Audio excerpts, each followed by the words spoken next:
Ce soir aura lieu le match ultime, le match numéro 7 entre les Blue Jays de Toronto et les Mariners de Seattle dans la MLB. C'est le plus grand match disputé par une équipe canadienne depuis 32 ans. Je vous rappelle que les Blue Jays avaient atteint la finale de l'association américaine dans les années 2010. Mais là, cette année, on a eu l'année spéciale. On a beaucoup de vétérans. On a des jeunes comme Trey Savage, qui est le lanceur partant qui a joué deux très gros match dans cette finale face aux Mariners. Du côté des Jays, la clé, c'est l'attaque, on le sait. Guerrero, Springer et compagnie. Il faut être capable de contrôler nos émotions. Ce match-là va avoir lieu à Toronto, au Rogers Center. La foule va être électrique, mais l'important, c'est de contrôler l'énergie et être constant. Et ce qui me fait peur avec les Blue Jays, c'est la relève. J'ai pas besoin de vous dire pourquoi. Depuis le début, on sait que c'est le problème. Donc, dans le match numéro 5, où c'était l'égalité 2-2 et qu'on accordait un grand chelem en fin de match, c'est problématique et c'est ça qui fait qu'on pourrait perdre cette série. Mais imaginez si les Blue Jays pouvaient se rendre au final de la série mondiale contre qui? Eh bien oui, Shohei Ohtani et les Dodgers de Los Angeles. Ohtani qui a été dominant, stratosphérique contre les Brewers de Milwaukee en finale de la nationale. Il a lancé, il a frappé. C'est le meilleur joueur de la planète. L'homme, j'aime l'appeler l'homme à 700 millions de dollars. Et du côté des Dodgers, on s'entend, c'est une équipe aspirante. Peu importe qui va l'emporter entre les Blue Jays et les Mariners, j'ai la grande impression que les Dodgers vont être favoris. Mais si on se concentre sur ce soir, les Blue Jays, go le Canada contre les États-Unis. Je souhaite une victoire de notre équipe canadienne pour être représentée en finale de la Série mondiale. Des milliers de manifestants ont manifesté leur mécontentement partout à travers le monde contre Donald Trump, le président américain. Ça a eu lieu un peu partout, mais beaucoup aux États-Unis. On voit de plus en plus une contestation du pouvoir américain par rapport à beaucoup de choses, les tarifs, la dureté par rapport à l'immigration, mais c'est pas seulement une dureté dans on dit oh, on va diminuer l'immigration. Non, c'est vraiment on va en expulser, on va en emprisonner. Et évidemment, ces lois sur envoyer l'armée dans des villes démocrates et de tout le temps les dénigrer. Il y a vraiment deux clans chez les Américains, le clan Trump maniaque qui défend à la vie à la mort le président américain, et ceux qui sont évidemment une population un peu plus démocrate comme New York, Californie, qui sont complètement contre le gouvernement américain. Il y a beaucoup d'Américains également qui ont voté pour Donald Trump et qui de plus en plus sont contre lui et regrettent d'avoir pris cette décision. J'ai hâte de voir ce qui va se passer parce que de plus en plus, il y a vraiment des gens qui sont fâchés de son gouvernement et on a l'impression que ça fait 3 ans qu'il est au pouvoir, tellement les États-Unis ont coupé dans l'immigration, dans l'éducation, dans d'autres choses, ruiné le commerce un peu au niveau international. Mais ça fait à peine un an. Je veux vous rappeler qu'il est rentré en janvier au pouvoir. Il a été élu en novembre.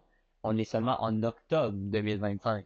Et quand les élections vont avoir lieu en novembre 2028, M. Trump ne va quitter la Maison-Blanche qu'en janvier 2029. C'est encore très, très loin. Alors, même si les gens disent hey, je veux un changement, j'ai hâte. Ouais, mais c'est vraiment pas pour tout de suite. Et évidemment, il y aura des élections de mi-mandat qui pourraient rééquilibrer les choses au niveau des chambres. Mais même à ça, on n'a pas fini d'en entendre parler dans notre ordre. On est qu'au début de son règne, de son deuxième mandat, oui.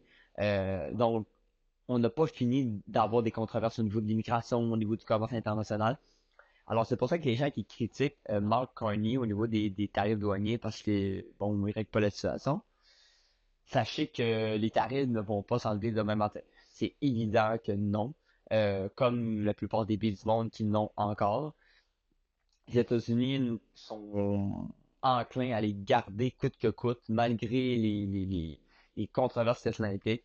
Alors, j'ai pas l'impression. La seule possibilité, c'est qu'on ait une entente commerciale avec les Américains, une entente qui nous permet de survivre, que les tarifs soient moins élevés, donc donner plus d'oxygène aux entreprises.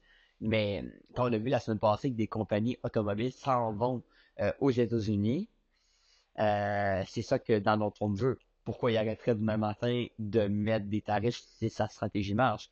Ça, c'est illogique. Pour lui, j'ai pas l'impression que ça va s'enlever. Faudra être patient. Prolongation de 2 ans pour Danny Machocha, le directeur général des Alouettes, et Jason Moss, leur entraîneur-chef. Très intéressant que cette annonce tombe aujourd'hui à la dernière semaine de la saison régulière.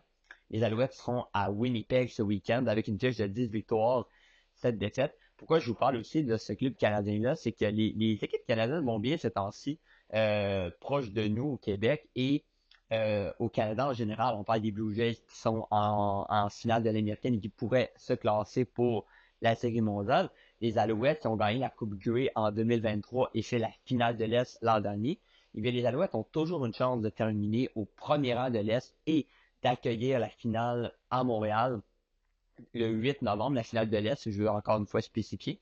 Mais pour ça, il faut l'emporter à Winnipeg et que les Tyler Cats s'inclinent, eux, face au Rouge et Noir d'Ottawa, qui est beaucoup moins réaliste. Mais les Alouettes, peu importe, vont recevoir un match à la maison. Ça serait la demi-finale. Et à spécifier, ça serait une équipe de l'Ouest en raison du croisement que les équipes de l'Ouest ont été meilleures que les équipes de l'Est. Je veux vous rappeler qu'il y a plus d'équipes dans l'Ouest dans la Ligue canadienne que dans l'Est. Il y a 5 équipes dans l'Ouest et 4 seulement dans l'Est, ce qui fait que si une équipe de l'Ouest est meilleure que la troisième équipe de l'Est, eh bien cette équipe-là va affronter une équipe de cette conférence-là en demi-finale. Et moi, je suis content pour Moss et le directeur général des Gambas des Alouettes. C'est un travail formidable qu'ils ont fait. Avant leur arrivée, cette équipe-là était moribonde. On avait perdu la culture, plus d'encadrement, on avait un mauvais propriétaire. Et là, depuis qu'on a changé de propriétaire avec M. Pelado, il y a beaucoup plus de structure, ce qui permet aux dirigeants de se concentrer sur quoi? Le football. C'est la unique tâche qu'ils ont vraiment à se préoccuper.